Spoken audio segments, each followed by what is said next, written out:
The Qatar World Cup has provoked strong and sometimes conflicting reactions in many people. Shock, incredulity, disgust, pride, jealousy, resignation. Since the tiny Persian Gulf state won the right to host the tournament in 2010, it's been constantly embroiled in controversy. Over corruption allegations surrounding the bid itself, over the poor treatment of migrant workers that have built the World Cup's infrastructure, and over the lack of human rights and democracy in the country. But there is a wider story, which isn't just a story about those things, although they are all important. Qatar's World Cup isn't merely a sports tournament, and neither should it be seen as an outlier, a black swan event which could neither be predicted or likely replicated. No, Qatar's World Cup should rather be seen as a product of global political, military, economic and technological currents that have their roots as far back as the mid-19th century, but centred on the tumultuous end of the 20th century. It's an avatar for a new world with new rules. The Qatar World Cup has its roots in war, corruption, revolution and the rise of the super rich, and its geopolitical implications have helped reshape not just the Middle East, but also the rest of the world.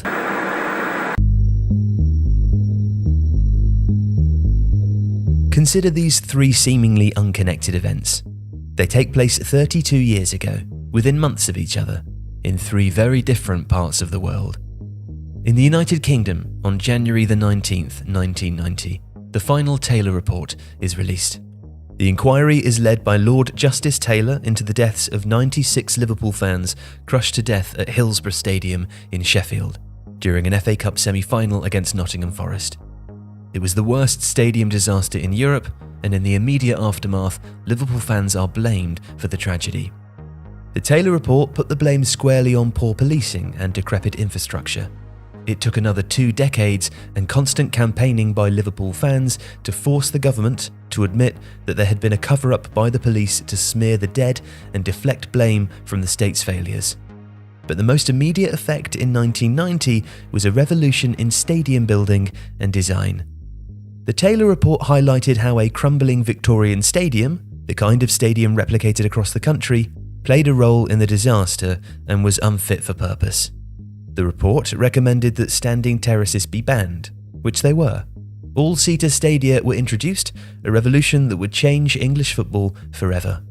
Without this reform and others, it would not have been possible to form the Premier League 2 years later.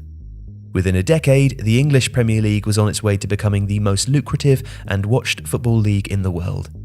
The league was built in the image of Margaret Thatcher, the British Prime Minister whose painful economic reforms alongside US President Ronald Reagan in the 1980s created a deregulated and deeply unequal economy.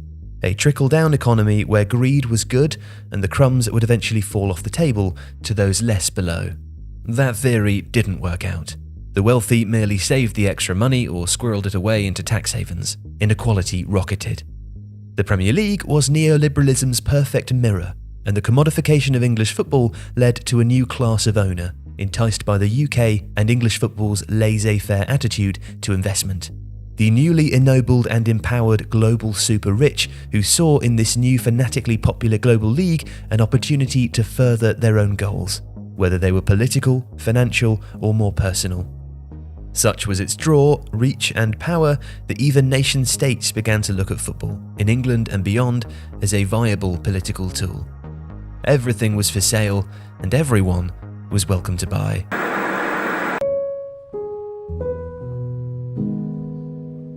In Moscow, February the 7th, 1990, the General Secretary of the Communist Party of the Soviet Union, Mikhail Gorbachev, recommends that the CPSU gives up its monopoly on political power. Within weeks, the Baltic states and Moldova hold their first ever competitive elections. On March the 11th, Lithuania passes the Act of Re-establishment of the State of Lithuania, becoming the first Soviet republic to declare independence, creating a domino effect. In August 1991, hardliners desperately trying to cling to the Soviet Union and hoping that people would rally to the Soviet cause launched a coup against Gorbachev. Instead, the coup plotters were faced with thousands of Muscovites who took to the streets in protest. Among them was a young Boris Yeltsin, well, relatively young given the state of Soviet gerontocracy. He was famously filmed in a flak jacket riding a tank. The coup failed, By the end of the year, the Soviet Union had ceased to exist. The hammer and sickle was lowered from the Kremlin and replaced by the Russian tricolour. Yeltsin was now president of a newly independent Russia in a new world, with a new democracy and a new market economy. Those who were smart, lucky, or well-connected, usually all three, spotted the gaps in the system where money was to be made, especially in oil. The fall of the Berlin Wall brought freedom to millions, but it also heralded a period of plunder unseen in modern times. It handed the opportunity to a group of businessmen to take advantage of the chaos and make fortunes in an opaque fashion. It gave rise to the oligarchs, a Greek word that means rule by the few. Under Yeltsin, allies became millionaires and then billionaires, after he concocted a scheme that handed state-owned companies, especially in oil, gas and metals, to trusted figures who could ensure that he stayed in power. And one of those beneficiaries was a young man who quietly worked his way into the grace and favour of the new Russian elite, a rubber duck salesman by the name of Roman Arkadievich Abramovich. And football was in the right place at the right time to benefit from the largesse of this new class of super rich.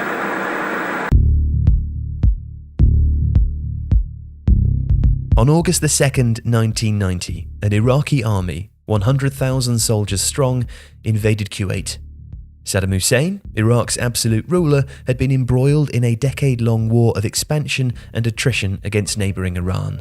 For a while, the US and its allies backed Saddam against their common enemy in the Ayatollah Khomeini.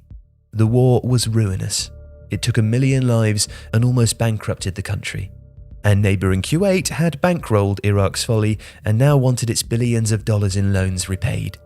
To make matters worse, the price of a barrel of oil had collapsed from just over $40 a barrel in 1981 to under $12 in 1988.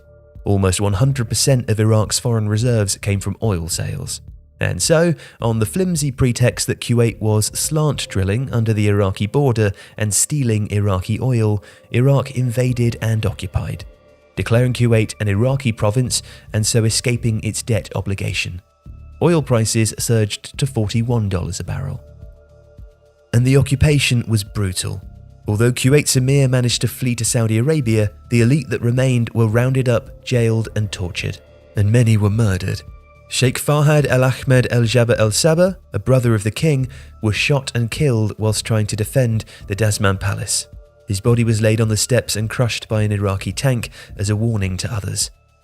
Sheikh Fahad had become famous during the 1982 World Cup finals for entering the field during France versus Kuwait, politely remonstrating with the ref and persuading him to disallow a goal he deemed the French had scored unfairly. Saddam believed that Western nations were in decline, and the US wouldn't have the stomach to commit ground troops and troops' lives to what he hoped would turn into a new Vietnam. But the 1990 oil shock the invasion sparked roused Western nations, especially US President George H.W. Bush.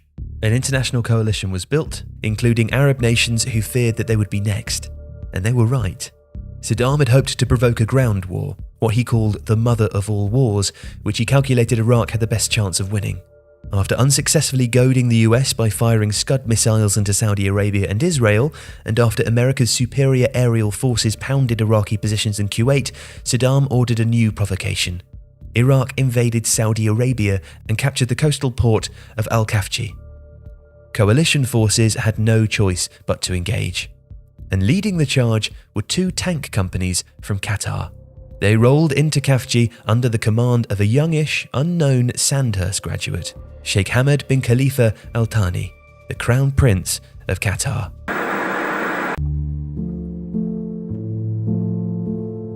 Qatar's history has been moulded by its position between larger competing powers, especially Saudi Arabia, Iran and Bahrain.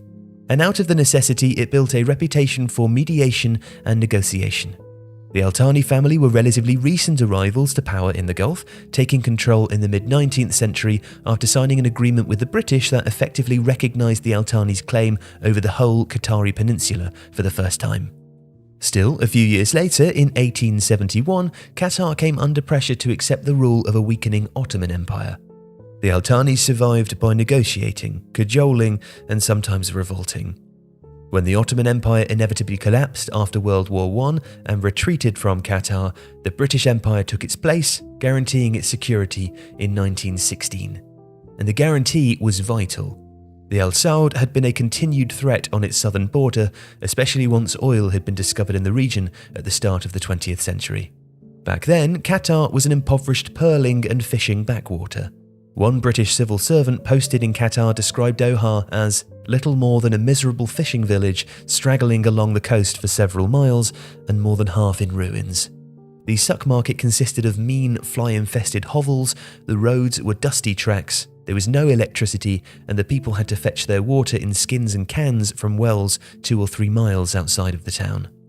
So when oil was eventually discovered in 1939, in the middle of a period of extreme poverty that Qataris refer to as the Years of Hunger, the population of Qatar stood at just 16,000. Crude oil shipments would not begin to be exported until 1949, and life was still precarious. In 1960, a number of Qatari women still died in childbirth. But the oil was now flowing, and Qatar was on its way to becoming a wealthy place. And soon, an independent nation. Britain couldn't afford to be a colonial power anymore. So, when British Prime Minister Harold Wilson announced in 1967 that the country would be retreating from its military bases east of the Suez, it left Qatar with a decision to make. The British had long guaranteed security for Qatar, Bahrain and the other so-called trucial states, including the 7 tribal families who would form the United Arab Emirates. In 1971, a few months before the UAE's 7 emirates came together, Qatar announced its independence. A year later, Sheikh Khalifa bin Hamad Al Thani snatched power from his disinterested brother, Ahmed bin Ali, while he was on a hunting trip in Iran. A modern state was built, with Sheikh Khalifa centralizing power, using the money received from oil. But the oil would soon run out. A more important discovery had been made, though. In 1971, Shell discovered the so-called North Field, the largest single deposit of gas in the world. In 1977, Sheikh Khalifa named his son, now Major General Hamad, Crown Prince. The oil price collapse of the 1980s had a ruinous effect on the finances of Gulf countries. Qatar started to run a deficit, and Iraq was looking for ways to shore up its hemorrhaging exchequer. And so, in 1990, Saddam invaded Kuwait, and in January 91, Iraqi tanks rolled into Kafji, only to be met by a US-bolstered coalition force. But it was important for the Saudis, for whom the presence of non-Muslim troops on their soil was a sticky subject, that Arab forces led the fight back. And they did. It was under Sheikh Hamad's command that Qatari tanks were one of the first to engage with Iraqi troops. It was the first time the Qatari army had ever been engaged, and it was a turning point of the Gulf War, forcing Saddam's troops back into Iraq and eventual capitulation. In Qatar, Sheikh Hamad was hailed as a war hero. Now this consolidated Hamad's power and reputation as a warrior crown prince in Qatar. After the war, he was now in virtual control of the country, whilst his father spent more and more time in Switzerland. And in 1995, Hamad launched a bloodless palace coup against his father. Most Qatari tribes gave their oath of allegiance to Hamad, although not everyone was happy. A counter-coup was launched in 1996, but the Bedouin tribes paid to cross the border through the desert from Saudi Arabia got lost. So too did the boat full of French mercenaries led by Sheikh Khalifa's former bodyguard, who'd been training a force of 50 men in the Central African country of Chad, only to be scuppered by landing on the wrong beach. There were later accusations that it was, in fact, the United Arab Emirates that was behind the plot. See, Emir Hamad was seen as something of a reformer. The new emir began with a reformist zeal that, according to an Economist article in 1996, had the royal families of surrounding Gulf states worried. The Ministry of Information was abolished, paving the way for the establishment of the Al Jazeera news network. And it was announced that democratic reforms would take place with an elected advisory chamber. Women would have the vote. Hamad talked of a British-style constitutional monarchy where the emir was the head of state, but the power resided in an elected parliament. The exploitation of Qatar's gas wealth changed everything. It suddenly made Qatar, per capita, the richest country on earth. And the country could also count on the protection of US troops. Qatar had historically negotiated and mediated as a way to survive in a region where it found itself between greater covetous powers, and the First Gulf War had only solidified what smaller nations in the Gulf already knew. But luckily for Qatar, the Americans also had a problem. American bases were not an option in Saudi Arabia, given hostile local opposition. But a solution was found by Emir Hamad. In 1996, Qatar spent $1 billion building the Al Udeid Air Base and inviting the US to stay. After 9/11, the US military moved its regional command centre, CENTCOM, to Al Udeid. Just like with the British in 1916, the Americans would now be the ultimate guarantor for Qatar's safety. So by the turn of the 21st century, Qatar had been revolutionised, from a poverty-stricken colonial backwater into a regional powerhouse, not to mention one of the richest countries on earth. But what would it do for an encore?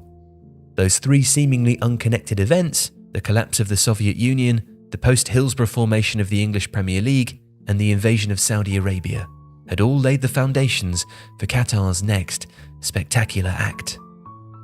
If you like this video, please consider subscribing to the channel.